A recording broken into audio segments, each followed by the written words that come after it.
Al secretario general de Podemos en Extremadura, Álvaro Jaén. ¿Qué tal? Buenos días. Buenos días, muchas gracias por la invitación. Gracias a ti por estar con nosotros en Ahora Extremadura, y también nos acompañan hoy Ángel Gómez, abogado y empresario, y dos periodistas, Guadalupe Moral y Antonio Tinoco. ¿Qué tal? Bienvenidos. Hola, buenos días. Bueno, lo primero, vamos a hablar con Álvaro Jaén. Ya están convocadas oficialmente las elecciones y en las últimas semanas las encuestas apuntan una bajada de apoyos de Podemos. Incluso la número 3, Carolina Vescansa, dijo hace poco que no ve a Podemos en condiciones de gobernar.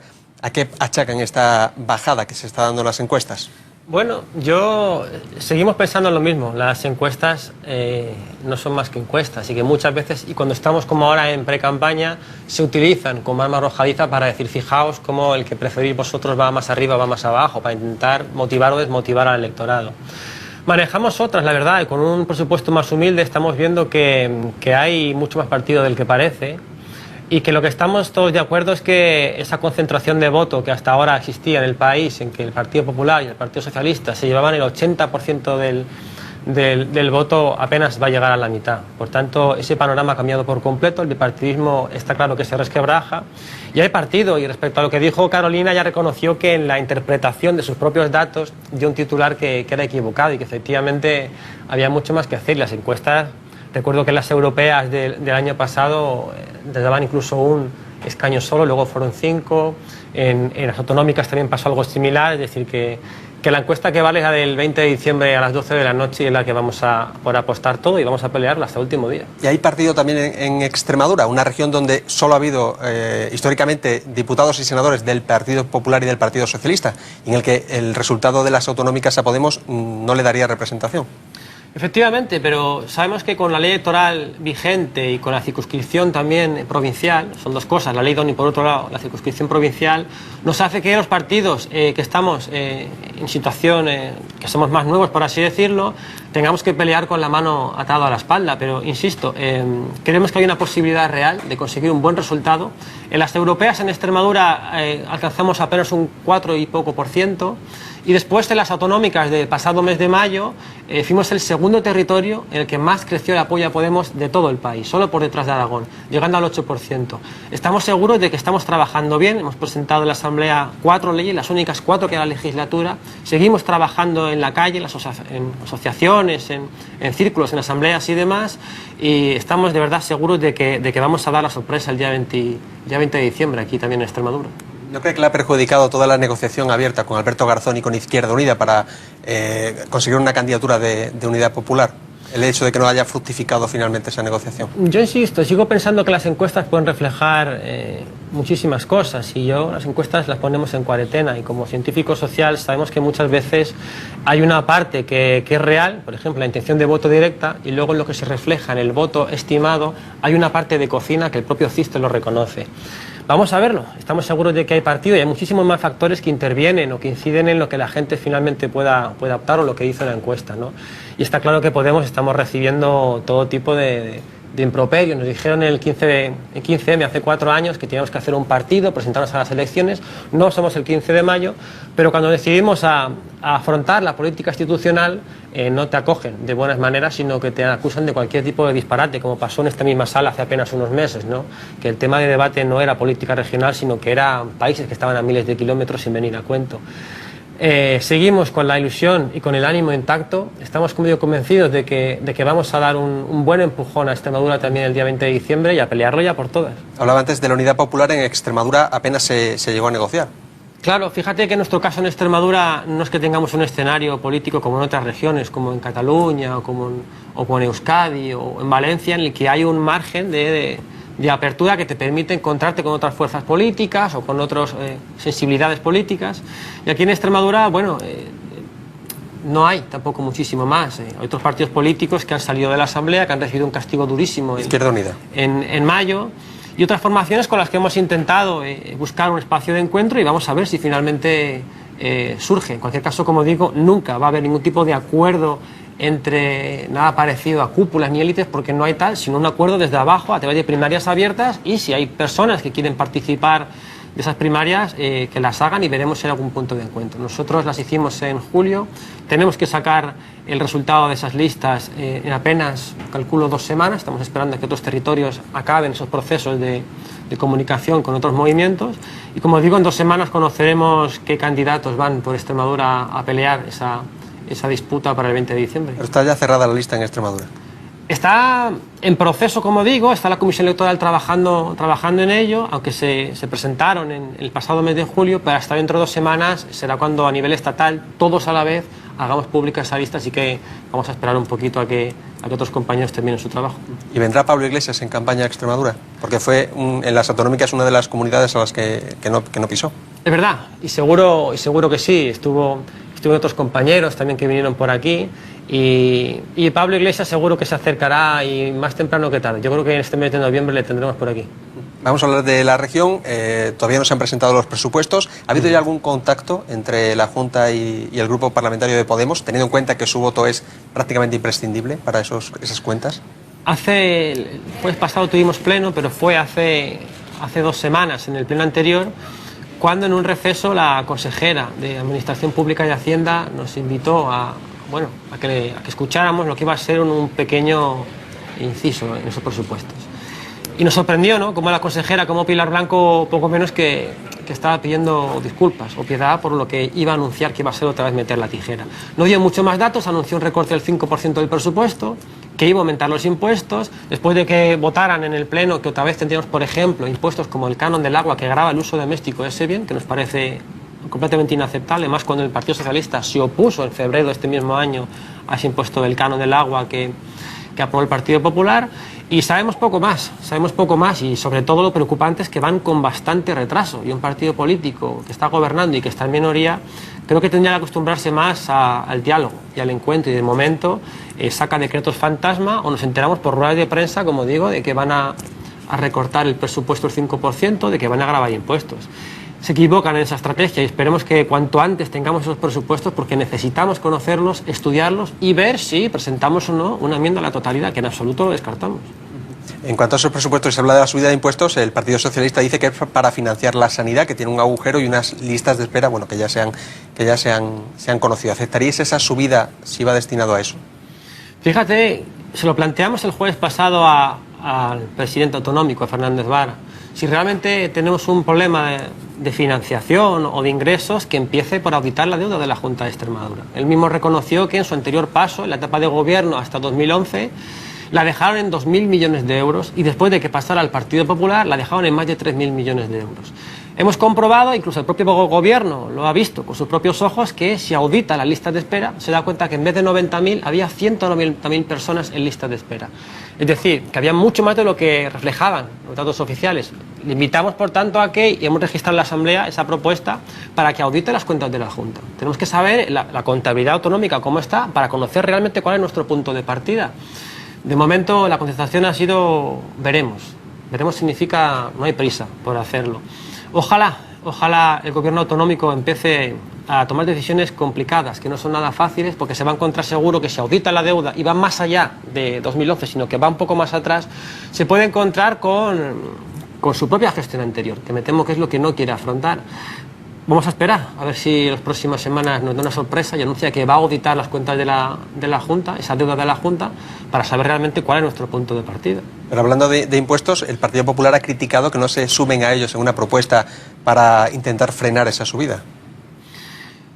Es verdad, el Partido Popular, no sé si la ha llegado a registrar ya, una propuesta bastante general o genérica, en la que dice que no quiere que se suban los impuestos. Es decir, el artículo 1 de nuestra Constitución señala que España es un Estado social. Y un Estado social se financia con impuestos. La sanidad, la educación, los maestros, ayuda a la dependencia, rentas, prestaciones sociales, en buena medida se nutren de impuestos, por tanto son necesarios. Ahora bien, lo que la gente no está dispuesta a tolerar es que se le cobren impuestos, y cada vez más, y que eso no se refleje luego en prestaciones sociales, en cobertura social, en sanidad, en educación. Si por un lado te suben impuestos y por otro te recortan derechos sociales, es cuando decimos cuidado. Esto ya no es una crisis, esto es una estafa. Por tanto, impuestos tiene que haber, pero por supuesto que paguen los que más tienen. Tenemos, por ejemplo, que van a aumentar el tramo autonómico del IRPF, que va a gravar a aquellos que tienen nómina. O que, como decía antes, van a continuar con ese canon del agua. Hace apenas 3 años, Naciones Unidas reconoció que era un derecho universal el acceso al agua. El Partido Popular, ni corto ni perezoso, en la anterior legislatura decidió gravar el consumo doméstico, cuidado, no industrial, sino solo el doméstico del consumo del agua. El Partido Socialista dijo hace apenas unos meses, cuando estaba en la oposición, que no quería, que le parecía un despropósito un impuesto al canon del agua, y hace 2 plenos, hace 2 jueves, lo dijo en la Asamblea que, bueno, que podían posponerlo y que de momento seguían con ese canon del agua. No creo que esa manera de funcionar, a base de gravar impuestos a los que peor lo están pasando, sea ni mucho menos la solución para salir de la crisis. Pero los partidos de la oposición que están en contra de que se mantenga el canon del agua tienen mayoría. Y por eso se permiten este tipo de displicencias, de decir que no quieren canon del agua, pero cuando son gobierno dicen que en el canon del agua tampoco les viene. No, pero digo ahora que se pueden unir con el Partido Popular o solo con el Partido Popular e intentar suprimir ese impuesto. No, si es que este debate ya tuvo lugar en el Pleno y el Partido Socialista se apoyó en Ciudadanos y salió para adelante y van a continuar con ese canon del agua. A todo esto, el Partido Popular dice que tienen un pacto cerrado Podemos con el Partido Socialista y que toda el distanciamiento que se produce de forma puntual, que es como se dice ahora, un postureo. ¿Hay cerrado un pacto con el Partido Socialista, un pacto de legislatura? Claro, yo entiendo que el Partido Socialista está acostumbrado a lanzar titulares que luego cuando hurgas un poco no tienen contenido ni nada que realmente los sostenga, ¿no? Estamos hablando en este caso del canon del agua. El Partido Socialista se apoyó en Ciudadanos, que les parecía bien que siguieran cobrando a las familias por el consumo aparte del agua.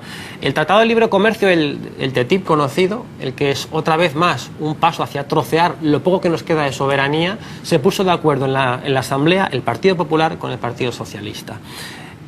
Con el tema de los privilegios que planteamos en la Asamblea, vamos a recortar entre un 15 y un 20% la asignación parlamentaria en la Asamblea. Hicimos cálculos reales con equipo de economistas. Nos apuntaron que se podía haber ahorrado en 4 años de legislatura más de 1 millón de euros. ¿Y qué dijo el Partido Popular y el Partido Socialista? ¿Y Ciudadanos? No. Y al final se conformaron con dejarlo en apenas un 5%, cuando apuntaban ellos mismos, el Partido Socialista, en recortar un 25%. Tampoco quiso el Partido Socialista una comisión de investigación para esclarecer lo que sucedió en el incendio de Gata. Y ahí nos encontramos con que se opusieron el partido del gobierno y además de una manera bastante tosca. Me gusta mucho el pasilleo y decirte los pasillos qué vas a hacer, por qué quieres investigar qué ha pasado en Gata. Y bueno, si no ha pasado nada malo y la gestión está bien hecha, no hay nada que temer. No sé qué problema podéis encontrar con eso. Es decir, que más allá de que planteen cuestiones como esta, vemos como que no tiene ningún tipo de asidero y que es fruto de la ciencia ficción y del intento que tiene el Partido Popular, que no está haciendo absolutamente nada a nivel legislativo, no ha presentado ni una sola ley en lo que va de legislatura, intenta sacar titulares como decir que nosotros somos lo que ellos digan.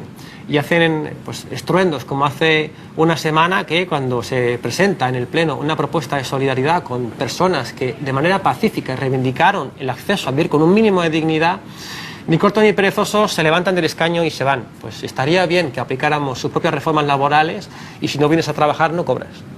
O sea, que no hay pacto de legislatura con el Partido Socialista, como dice el Partido Popular. Que den una sola prueba. Yo me acuerdo que en campaña decían que había una foto en las Villuercas, que yo estoy viviendo hasta hace muy poquito, allí en Navalvillar, en mi pueblo de acogida, en el que estuve allí 4 años, y dijeron que había un pacto, que había una foto, ¿no? que estaba yo con Fernández Vara en algún lugar de las Villuercas.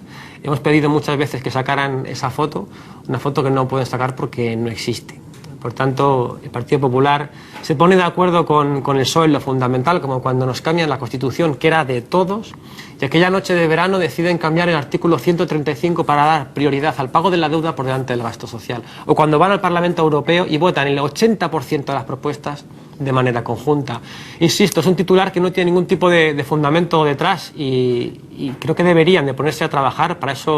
Para eso los contribuyentes pagan las nóminas de los diputados y, como digo, hasta ahora no han presentado ni una sola ley ni nada que justifique su trabajo en la Asamblea. Creo que debe de dejar de pensar en lanzar disparates a modo de titulares y que se pongan a funcionar, porque a día de hoy todavía no existen.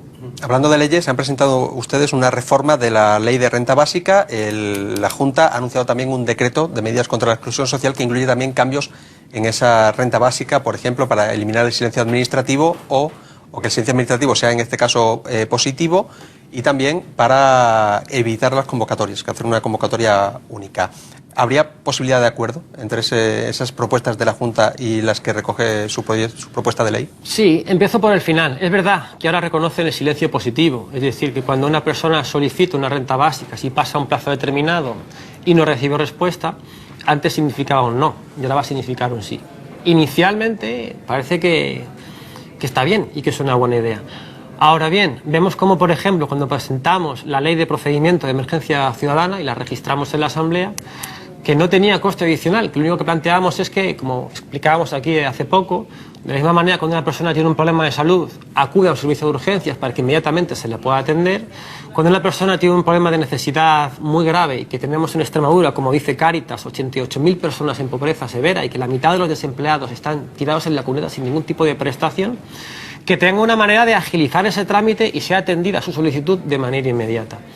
Y el Consejo de Gobierno, hace apenas 2 semanas, decidieron ni más ni menos que vetar esa ley de procedimiento de emergencia ciudadana y sacar lo que fue un decreto fantasma que intentaba abarcar lo que presentábamos nosotros, pero, como digo, vetando nuestra propuesta sin justificación de ningún tipo.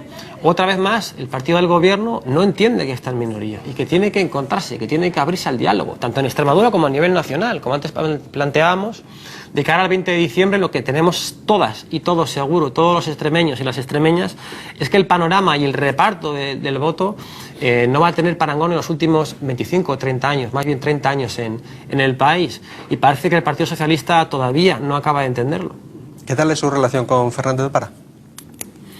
Bueno, sabemos perfectamente qué perfil es el que tiene creado. Una persona que tiene un discurso arrepentido, en el que asume que la anterior etapa se equivocaba y que tiene que empezar a asumir que el partido tiene que cambiar su forma de funcionar, pero vemos como en el fondo, más allá de ese discurso arrepentido, ¿no?, que le caracteriza, no vemos cambios sustanciales en la política que lleva a cabo el Partido Socialista como tal, y que muchas veces recuerda a lo peor de su pasado, y incumplen sobre todo promesas que ellos mismos llevan en su programa. Hace poco hablábamos como en esa agenda del cambio, en la que lleva 60 propuestas, algunas las están incumpliendo de manera sistemática. Hemos hablado del canon del agua, hemos hablado, como decían, que los consejeros generales comparecerían antes de ser nombrados, y todos y cada uno de ellos lo hicieron después, incumpliendo su propia agenda del cambio, en la que ellos mismos se evalúan y consideran que lo están haciendo bien, cuando en realidad, como digo, hay demasiados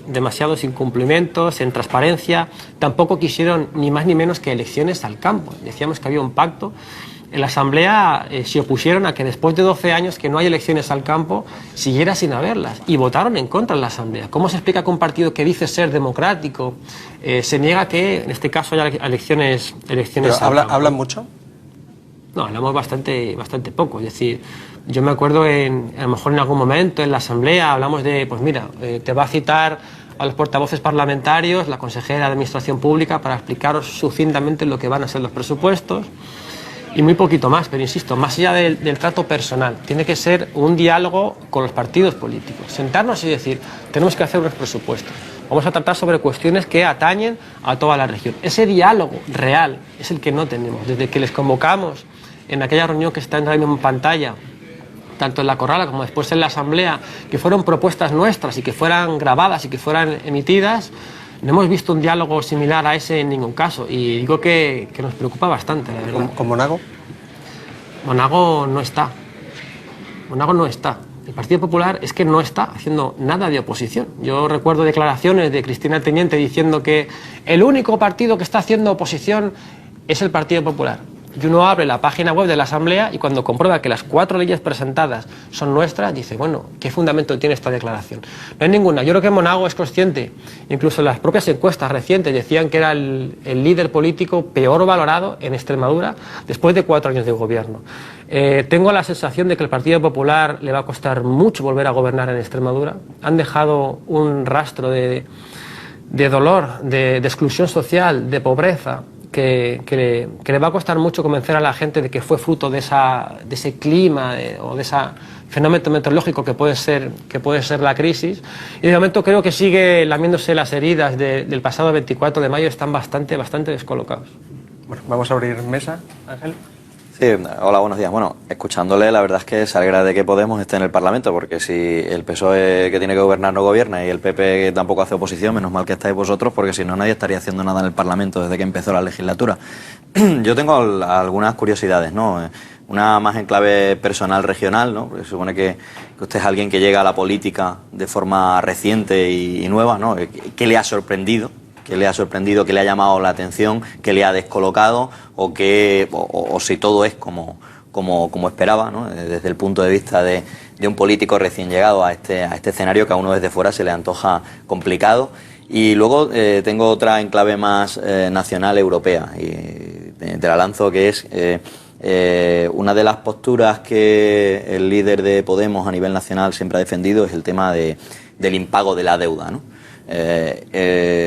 Claro, el impago de la deuda y el vínculo con lo que tanto a gala también trae en su discurso, que es el tema social. Por cierto, este Estado era social antes de que ustedes llegaran, y está bien que se ponga de manifiesto, porque creo que eso es una realidad de este país, que todos desde el año 78 por lo menos lo vienen labrando. Y entonces mi punto de vista y mi pregunta es: ¿el impago de la deuda no creen que traería un mayor déficit? Habría que hacer un ajuste de 40.000 millones de euros al año siguiente, y probablemente eso nos llevaría a un paro por encima del 30%, ¿no? Aparte de subir impuestos y del tema del fraude, ¿qué otras medidas económicas para conseguir todos esos ajustes sociales proponen, ¿no? Porque es donde no termino de aterrizar el discurso de su partido.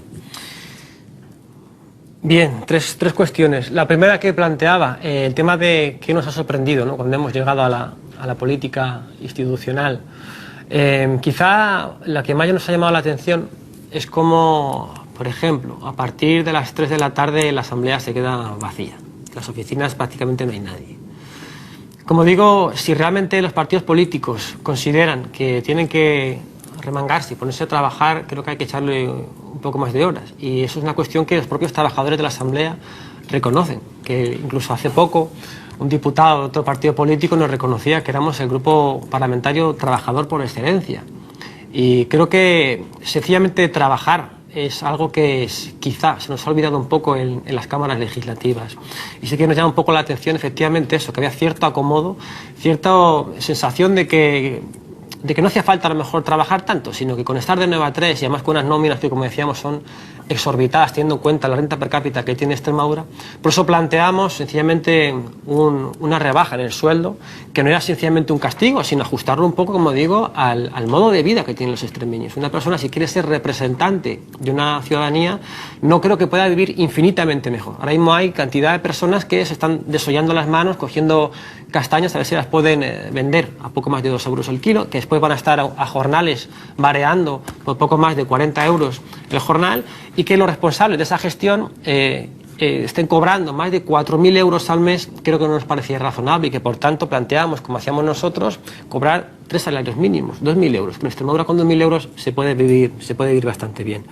Con el tema de la deuda, lo que planteamos es, como decíamos antes, es fundamental realmente saber cuál es el tamaño de la deuda y en concepto de qué. Y por eso planteamos que había que auditarla. Hay que auditar cuánto se debe y en concepto de qué. Creo que la gente tiene derecho a conocer cuánto se les ha hipotecado y, como digo, en concepto de qué, para saber realmente si puede haber a lo mejor una parte de esa deuda que es ilegítima o que no le corresponde llevarla sobre sus espaldas a los trabajadores o a los pequeños y medianos empresarios, sino que corresponde a determinados tipos de movimientos económicos que se les escapa a su responsabilidad. Sobre el Estado social, es cierto que está consagrado en la Constitución, por supuesto que sí, y que funcionaba antes de que llegáramos, ojo. Se consagró en la Constitución hace 37 años y es verdad que durante una primera etapa, los años 80, se hizo esfuerzos por consolidarlo, pero también es verdad que en los últimos años se ha contribuido a acabar con él y a devastarlo. Por tanto, si hay que reconocer que antaño se hicieron esfuerzos por consolidarlo, que era lo mejor de las luchas sociales, de los movimientos, de esa transición política, hay que reconocer que en la actualidad estamos muchísimo peor de cómo estábamos hace unos años. Por tanto, creo que es de recibo repensar los errores y empezar a sentar las bases de un proyecto nuevo y de cambio que pase, como digo, fundamentalmente por recuperar lo que era el mejor legado que dejaron nuestros padres. Sobre el tema de las medidas económicas, fijaos, hace poco ha publicado el gobierno autonómico que para los parados de larga duración hay previsto, ¿no?, una pequeña partida presupuestaria que va a afectar a 3 de cada 100 desempleados en Extremadura, y con unas nóminas que se antojan que van a ser muy exiguas, ¿no? No creo que esa sea tampoco la solución. Hablamos, por ejemplo, de que el problema en una economía que es de mercado, capitalista, como la queramos denominar, es fundamental el consumo y hay que tirar de la demanda agregada. Y cuando hablas con un pequeño empresario que tiene una tienda, le preguntas si el problema que tienen no es que tengan que pagar nóminas a un empleado, sino que la gente no entra en el negocio porque no tiene para gastar. ¿Cómo se puede reactivar el consumo? Planteamos en primer lugar el tema de la renta básica, que no es una cuestión de dar caridad a nadie, sino que es un derecho reconocido en esa propia Constitución como Estado social, a que una persona que se queda en la estacada sin trabajo y sin prestación social tiene que tener una cuantía mínima para al menos poder subsistir. Más allá de eso, es una medida que entendemos que contribuye a reactivar el consumo. Son trabajadores que en el momento en que empiezan a tener renta, empiezan a consumir y empiezan, como digo, a activar ese consumo y se reactiva la economía. Hablábamos también de fijar líneas de crédito en condiciones favorables para pequeños y medianos autónomos y evitar, como digo, que como pasó el año pasado, hayamos perdido en Extremadura 9.400 trabajadores por cuenta propia. Esta era la bandera del Partido Popular, los emprendedores. Y vemos cómo 9.400 trabajadores, que digo, que estaban por cuenta propia, han dejado de serlo. ¿Por qué? Porque comprobamos, como dijo en junio el Ministerio de Hacienda, que Extremadura ha sido y sigue siendo la campeona en retrasos de pago a proveedores. Es decir, esa manera de asfixiar al autónomo hace imposible que nuestra economía regional despegue.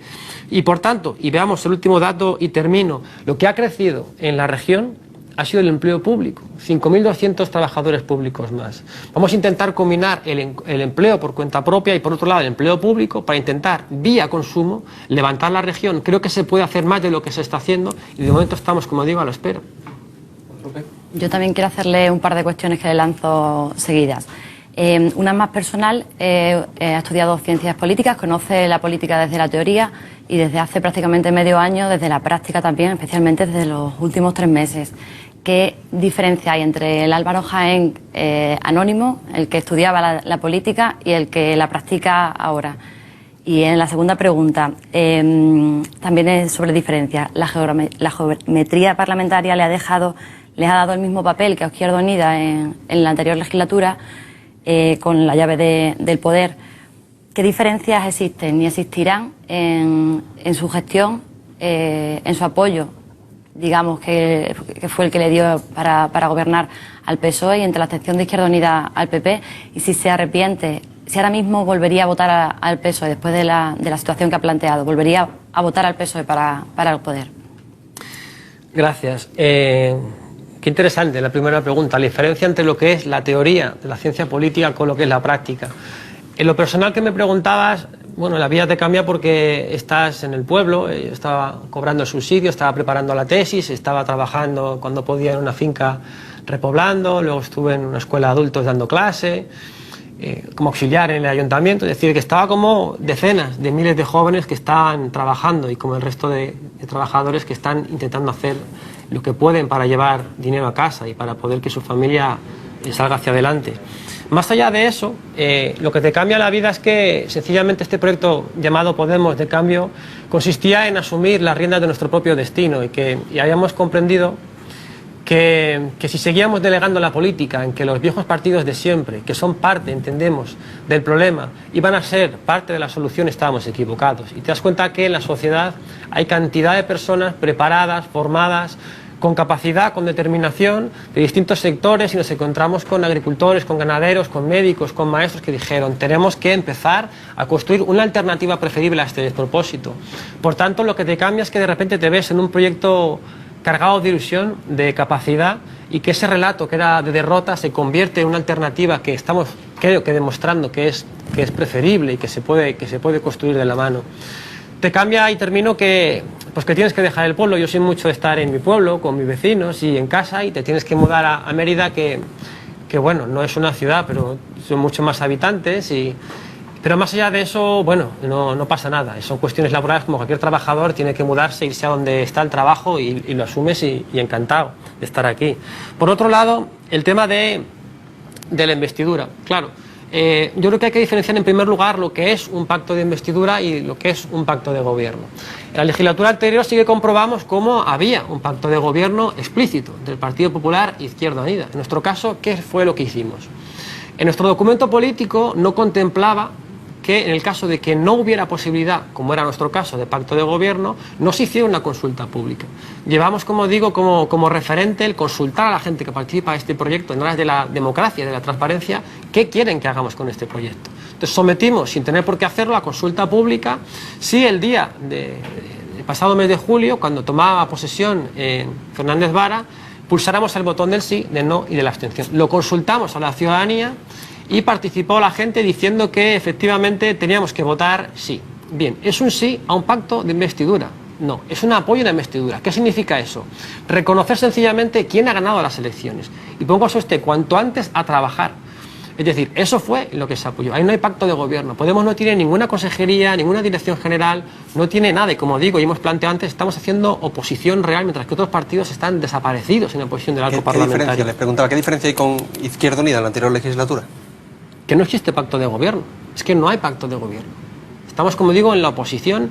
Ni estamos en Acogres, ni estamos en Caja Rural, ni estamos en direcciones generales, ni estamos en secretarías de ningún tipo. Estamos, como digo, construyendo oposición real. Por tanto, creo que la diferencia es absolutamente radical. Creo que no tenemos nada que ver con lo que pasó en la legislatura anterior, con lo que tenemos ahora. Es una oposición bastante, creo que, abierta y transparente y se puede consultar. Izquierda Unida decía que tampoco había pacto de gobierno. Pero la hubo. Es que fíjate, y hace poco comprobamos cómo el exconsejero de Economía reconocía lo que estaba sucediendo. Y es que Alejandro Nogales era prácticamente el vicepresidente de la Junta de Extremadura. No va a haber parangón en este caso. Y como digo, no hay ni una sola prueba que demuestre que tenemos nada parecido con un pacto. Y como digo, si repasamos las votaciones que ha habido en la Asamblea, es que no hay lugar a duda, con la comisión de investigación, con el canon del agua, con el recorte de asignación parlamentario, con el recorte de privilegios, con el Tratado de Libre Comercio. Ahí hay un absoluto desencuentro con el partido del gobierno. Es decir, no hay nada que sostenga la hipótesis de que hay un pacto de gobierno con Podemos. Antonio, nos quedan 5 minutos. Señor Jaén, cuestiones concretas.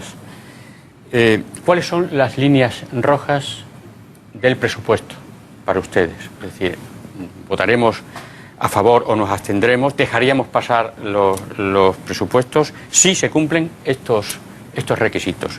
Si puede concretar cuáles requisitos para que la gente los entienda mejor. Y una cuestión que se deriva de la primera. ¿Estarían dispuestos a que se prorrogaran, a que no hubiera presupuestos? Es decir, a que se prorrogaran los presupuestos del Partido Popular.